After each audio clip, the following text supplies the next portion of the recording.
Fir, gimana Fir? Apa? Apa dah? Oh iya. Ya apa iki? Gak ketok. Gak ketok sih. Aku gak ketok yo. Wes.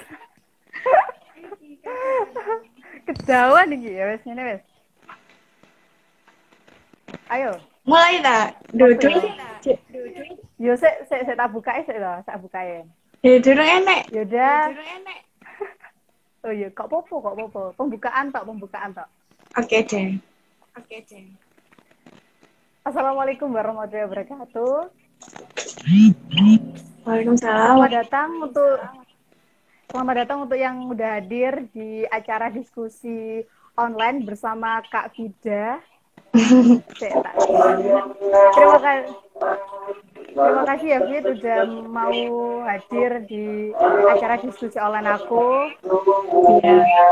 Yang mana tema ini berjudul bijak dalam bersosial media. Bentar. Bentar ya Fir, masih di... Ya, gak apa-apa. Udah Fir? Oke, bentar. Sorry, guys. BTW Fir, suaraku kok kayak mantul ya? Suara siapa? Suaramu, suaraku. Suaraku kayak 2 kali gitu loh. Iya dah. Iya nggak sih? Iya sih, kerasa. Video salah. Oh, video. Minta tolong ini apa? Pinkan. Ini loh, tulisan diskusi online. Oke, bentar ya. Ya, iya.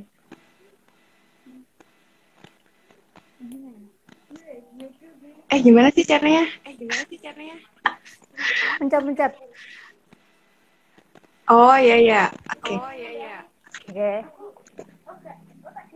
Oke, thank you, makasih. Oke, langsung aja. Kamu langsung itu aja, wes. Apa? Menyampaikan materi yang udah kamu susun. Gimana sih bijak dalam sosial media itu seperti apa? Terus bisa dikatakan bijak itu kayak gimana? Terus dan lain-lainnya lah. Nanti kamu bisa jelasin ke teman-teman biar tahu bijak dalam bersosial media. Ya, oke. Assalamualaikum warahmatullahi wabarakatuh. Waalaikumsalam warahmatullahi wabarakatuh. Selamat malam buat semuanya yang udah ikutan nonton di live Instagram aku sama Tira yang sekarang lagi KKNDR ya Fir ya? Ya iya, KKNDR. Oke, langsung aja daripada kita lama-lama. Jadi tema kita hari ini adalah bijak dalam bersosial media. Kan kita tuh sebagai generasi milenial tuh udah pasti kenal banget lah ya sama yang namanya sosial media. Kayak setiap hari tuh, setiap saat, setiap jam gak bisa lepas dari yang namanya sosial media. Tapi, ya betul. Ya kan, sosial media tuh bisa membawa dampak positif dan negatif di kehidupan kita. Jadi sebisa mungkin kita tuh harus bijak banget ketika menggunakan sosial media. Sosial media sendiri tuh apa sih? Jadi sebenarnya sosial media itu adalah salah satu alat atau sarana bagi kita untuk memperoleh suatu informasi, di mana informasi itu bisa membantu kita dalam kehidupan sehari-hari. Dan sebenarnya banyak banget sih sosial media yang udah kita ketahui, platformnya tuh udah banyak banget, kayak Instagram, terus Twitter, Facebook, WhatsApp, dan lain-lain sebagainya.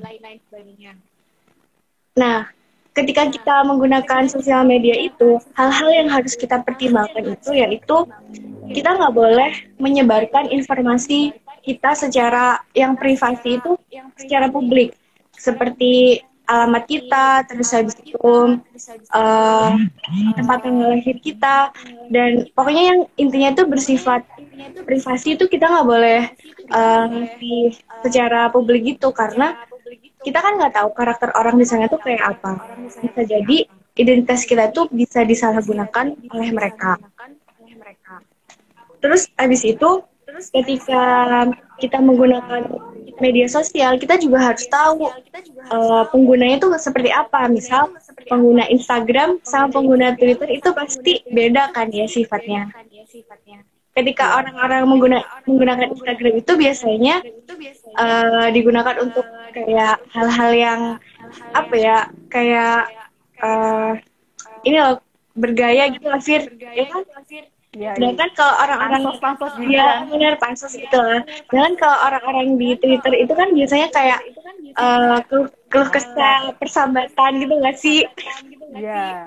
Iya, makanya jadi gitu kan. kayak beda antara pengguna Instagram sama Twitter tuh pasti bakalan beda sifatnya. Jadi kita harus ngerti ketika kita menggunakan media sosial tersebut.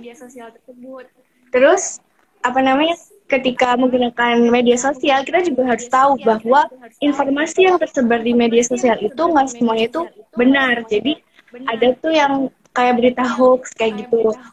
Jadi kita harus benar-benar bisa memilah dan memilih mana berita yang patut kita sebarluaskan dan mana yang nggak perlu kita simpan sendiri aja gitu. Selain itu, ketika di media sosial itu juga ada cyberbullying, ya kan? Tahu kan, Fir, cyberbullying itu kayak ketika kita post something di Instagram gitu, terus ada orang-orang yang gak suka dengan postingan kita dan mereka akan mengomentari dengan komentar-komentar yang jelek sehingga membuat kita itu kayak down, terus depresi kayak gitu. Salah satunya yang kemarin itu terjadi di aktris Korea yang sampai meninggal dunia tuh, Fir, ngerti? Oh iya, yang itu kan emang rata-rata gitu sih, iya. Jadi tuh kita tuh juga harus benar-benar berhati-hati ketika kalau berkomentar di media sosial orang lain, misal di IG orang gitu. Jadi kayak sebisa mungkin nggak usah menjatuhkan, atau kalau misal emang nggak suka ya udah diem aja gitu. Oke, aku rasa itu aja sih untuk sedikit materi. Kalau misal ada yang mau ditanyain, bisa ditanyain lewat komen. Ya, silakan yang teman-teman yang udah bergabung dan ingin bertanya, langsung aja ya tulis di komentar. Oke. Oh ya, sambil menunggu teman-teman tanya, ini ada pertanyaan juga sih. Sebelumnya kan aku nulis pertanyaan di mana? Di Instagram aku. Terus tapi ada juga yang udah terjawab yang kamu jelasin tadi. Oh, ini dari ya nggak apa-apa ya. Ini dari Refty_D. Tanya dong, gimana pendapat kakak tentang jari-jari netizen yang sampai parah banget pas ngomenin lapak orang? Iya sih, kalau menurut aku tuh gini ya, itu berarti mereka tuh kayak nggak bijak gitu loh dalam menggunakan media sosial. Nah, terus ketika kita mengomentari postingan seseorang dengan kalimat-kalimat yang menjatuhkan, itu tuh akan menyebabkan orang itu merasa depresi gitu nggak sih? Iya, jahat banget kayak gitu. Dan perlu diingat juga kalau di zaman sekarang saat ini tuh udah ada yang namanya UU ITE. Jadi kita harus benar-benar berhati-hati, jangan sampai kelakuan kita di media sosial itu akan menjerumuskan kita ke dalam ranah hukum yang akan merugikan diri kita sendiri gitu. Jadi kalau misalnya ketika kita nggak suka sama seseorang, ya udah diem aja gitu, nggak usah yang ngejudge nggak jelas gitu. Terus ini juga ada pertanyaan dari Miss Vela _ tadi kan pendapat. Sekarang gimana cara kita menanggapi hate comment? Oh, cara kita menanggapi hate comment tuh kalau misal aku ya, kita tuh ketika kita udah terjun ke media sosial, jadi kita tuh harus bersiap dengan segala resiko. Jadi ketika ada orang yang hate comment dengan kita, ya aku sih bakalan kayak bodo amat, diem aja. Mungkin karena kalau kita masukin ke hati, kalau kita baperan, kita bakalan kepikiran terus, gitu nggak sih? Iya sih, emang Iya, gitu. jadi kayak, bener kan? Jadi kayak mending, ya udahlah, biarin aja orang lah komentar apa gitu.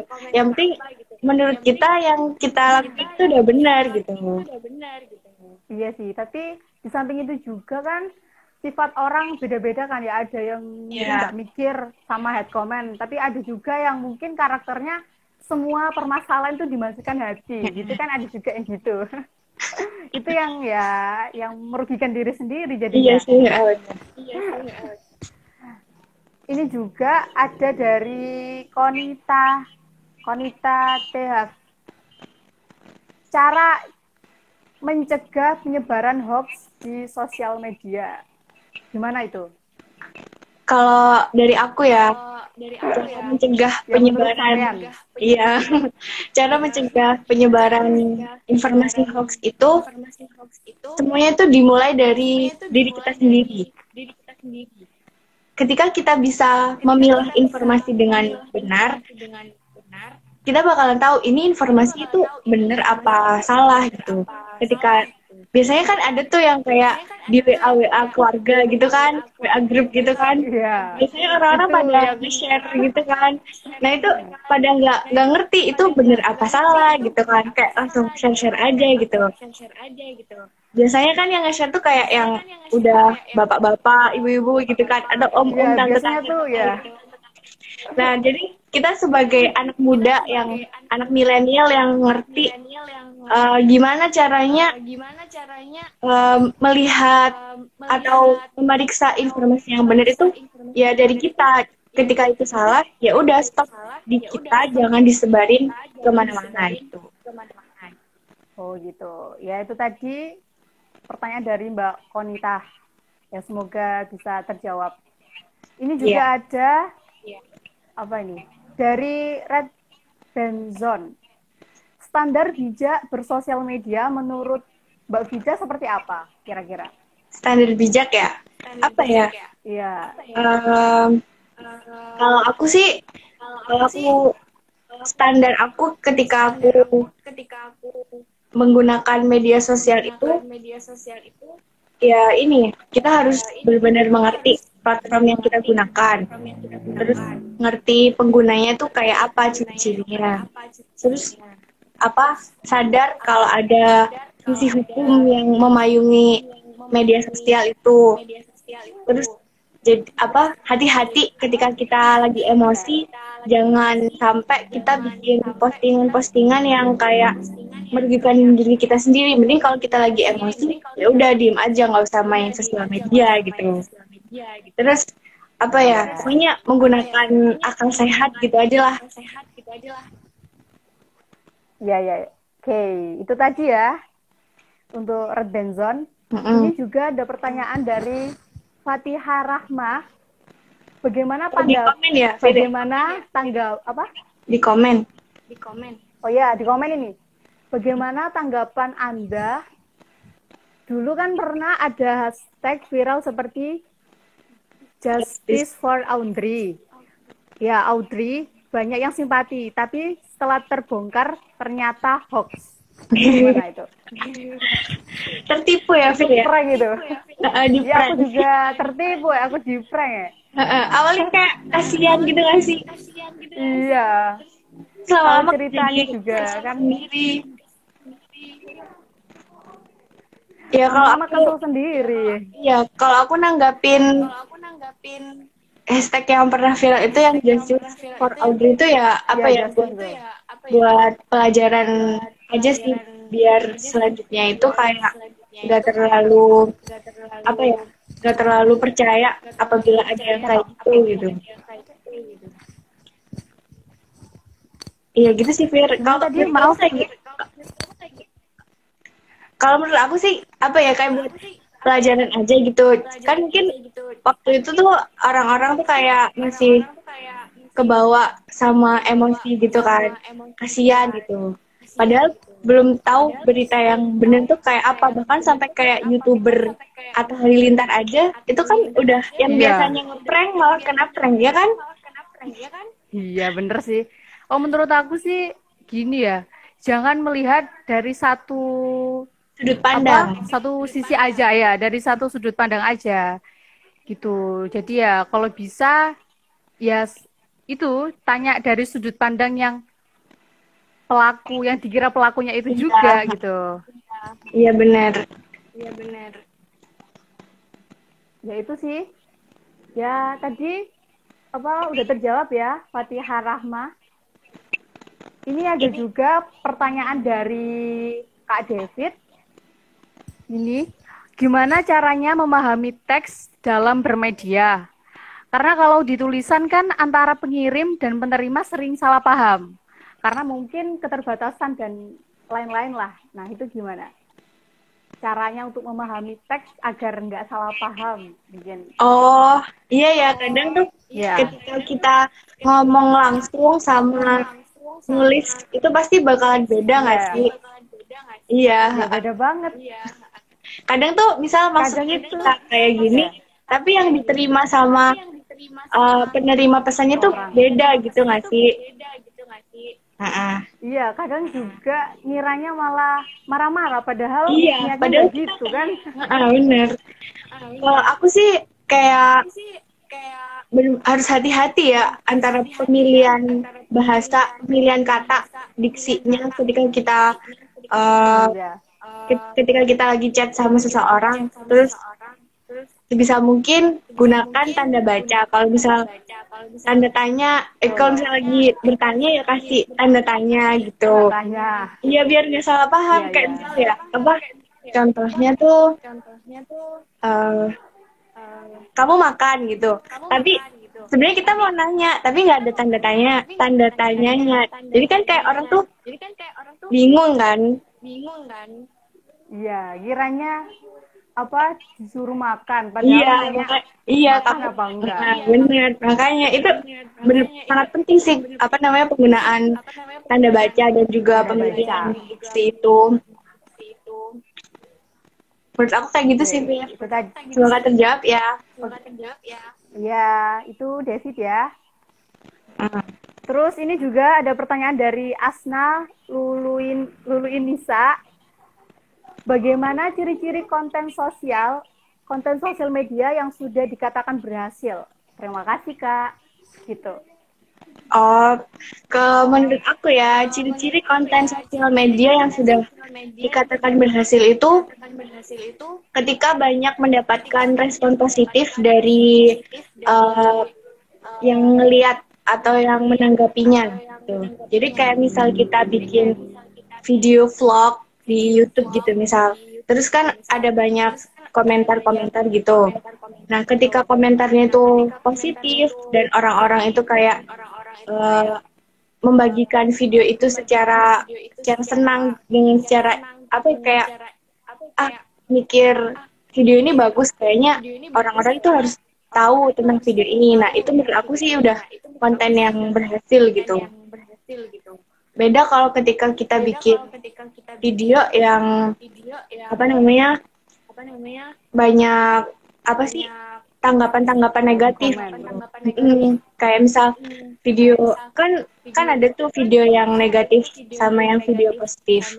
Kalau misal kita bikin video negatif kayak bullying gitu kan, itu kan kayak bukan video yang positif, nggak ada nilai-nilai edukasinya. Jadi itu bukan konten sosial media yang berhasil sih. Itu aja sih, Fir. Oke. Iya. Karena sekarang juga kan banyak kan, apalagi baru-baru ini itu prank bagi-bagi. Iya benar ya kayak bagi-bagi tapi kan. tanpa itu loh. Iya itu. Itu kan ya sangat meresahkan sekali. Jadi itu dia tuh kayak pembuat videonya tuh cuma mikirin ini aja apa sih itu apa pamor gitu, pokoknya cuma bikin video aja. Mereka nggak mikirin tentang nasib orang yang di prank gitu kan. Ya sih kayak gitu. Iya sih, cuma mikir diri sendiri Iya doang. makanya. Ini ada dari pandu.po.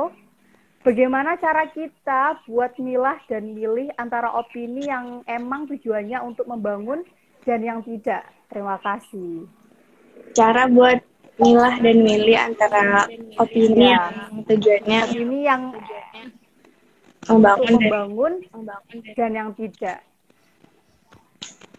kalau menurut aku ya, ketika kita melihat atau membaca suatu opini seseorang, pasti kan mereka punya sudut pandangnya masing-masing. Nah, jadi kita tuh harus tahu ketika itu bertentangan dengan apa yang kita inginkan, berarti itu nggak akan membangun diri kita gitu. Sedangkan ketika opininya itu kayak yang sejalan dengan kita, ya kita ambil opini itu gitu. Kayak misal kita pengen pengen menulis gitu kan, pengen bikin konten tentang tulisan di Instagram gitu. Terus di komentar kita itu ada orang yang bilang kayak bagus Kak, lanjutin gitu, misal kayak gitu. Berarti kan itu opininya membangun gitu kan. Terus ada juga yang komen kayak gini, ngapain sih bikin tulisan-tulisan kayak gini, kan udah ada di Instagram orang lain, misal kayak gitu kan. Jadi kan kayak kita tuh mikir gitu, oh iya ya kan, ini udah ada, ngapain kita bikin ini, itu malah menjatuhkan kita, sedangkan bukan membangun apa yang kita inginkan gitu. Jadi ya kalau menurut aku sih kayak gitu sih, kayak kalau ini nggak sesuai sama tujuan kita, berarti itu nggak membangun gitu. Oke, itu ya Kak Pandu. Mungkin bisa untuk pelajaran ke depannya. Oke. Ini juga ada pertanyaan dari selfcare1_id. Media sosial kan salah satu untuk mempersonal branding. Nah, bagaimana sih Kak cara jitu dalam personal branding dengan followers yang minim? Oh, semangat kalau aku sih. Karena kalau aku sih juga gitu, semangat. Iya kan? Semua kan pasti emang dimulai dari nol kan. Kalau langsung banyak, ya itu namanya ajaib. Atau beli followers. Jadi kalau personal branding tuh ini ya, kita tuh harus benar-benar semangat bikin konten kita buat yang lebih bagus. Terus ini branding tuh kita tuh harus semangat ya ketika kita masih baru di media sosial, perlu personal branding. Ya, kita manfaatin teman-teman kita, kayak di-share, di teman-teman kita minta tolong dong ini kayak gitu, di-subscribe YouTube-nya kayak gitu. Kan pasti bakalan naik sendiri gitu kan. Itu jadi kan viral sama kita. Ya, kalau aku sih gitu, tiap hari promosi di orang-orang, minta untuk di follow atau di subscribe, ya gitulah pokoknya. Intinya kita ya harus berjuang dulu. Bener, nggak usah minder ketika kita minta tolong. Apa kayak mikir, aduh takut nih, ntar dia kayak merasa keganggu gitu kali ya. Tapi kayak emang kan kita masih awal gitu, jadi kayak emang bener-bener perlu bantuan gitu. Dan juga jangan lupa kayak tingkatin konten-konten kita. Misal yang pertama itu vlog gitu kan, vlog ngapain gitu. Terus besok bikin video tentang tutorial apa gitu. Jadi kayak variasinya tuh banyak gitu. Orang tuh bakalan tertarik jadinya. Iya sih, betul tuh.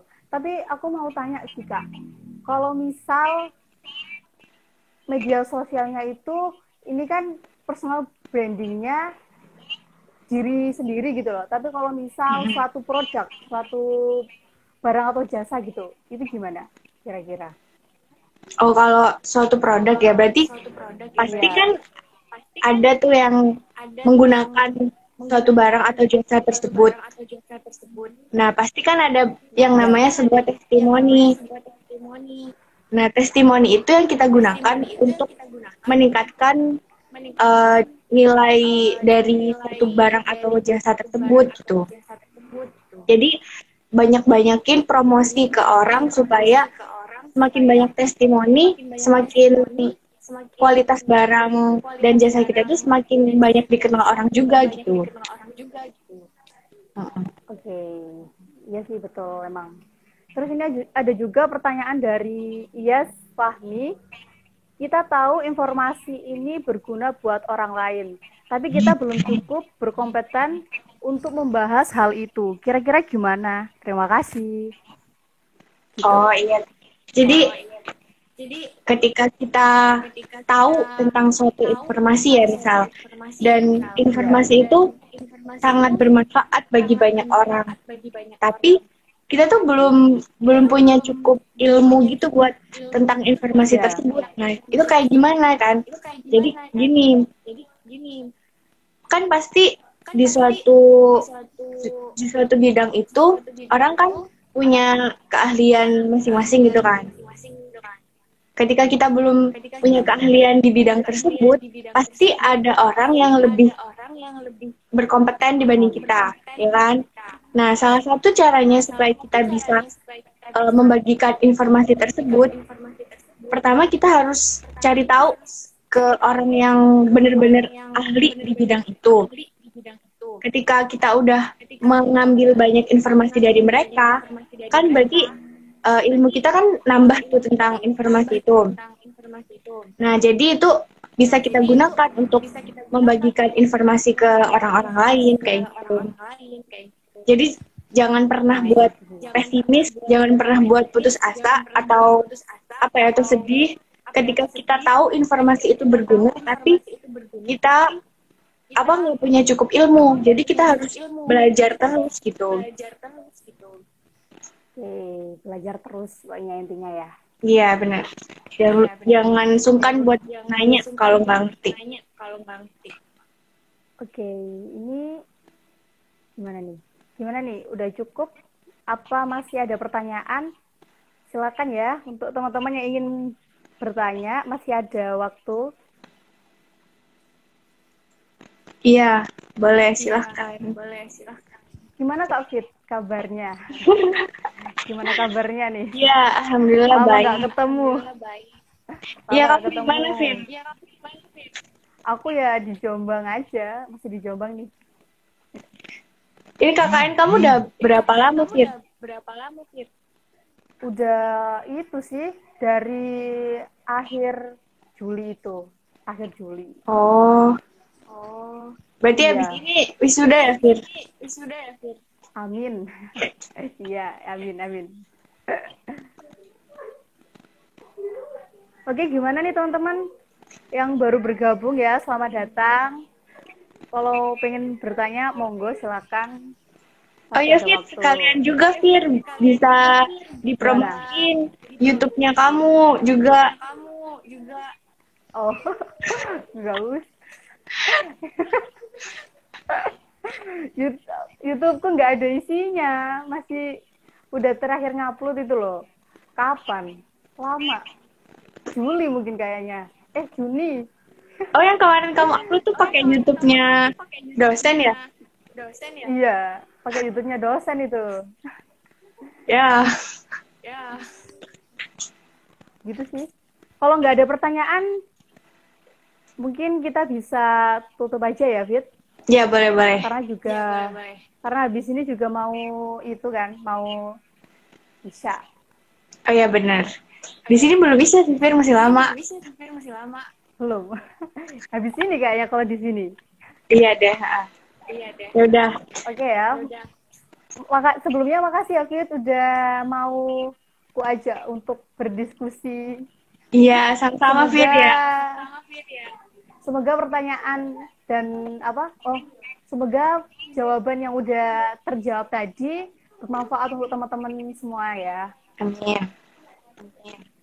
Jadi intinya sih kalau kita bisa memilah dan memilih konten yang positif akan berujung positif juga. Tapi kalau kita memilih yang negatif ya hasilnya juga negatif juga ke kita gitu. Jangan suka nyinyir juga ya buat teman-teman.